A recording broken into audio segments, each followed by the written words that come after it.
আসসালামু আলাইকুম ওরহমতুল্লাহি ওয়াবারাকাতুহু। চরমনায় বিশ্বাস হুজুরে সবাইকে দাওয়াত দিয়েছে ঢাকা সরাউদ্দিন উদ্যানে বিশাল এক সমাবেশ হবে ইনশাআল্লাহ। শুধু সমাবেশই নয়, হুজুরে বলছে মানুষের বন্যা হবে সরাউদ্দিন মাঠে।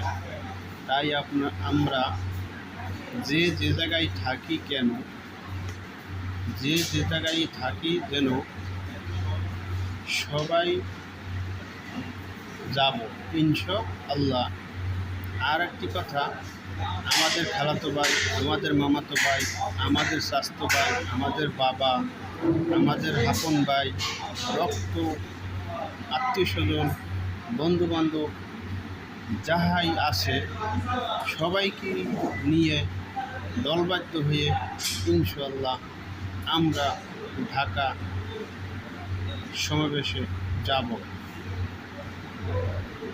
তাই যাওয়ার জন্য বিশেষভাবে অনুরোধ করা হলো।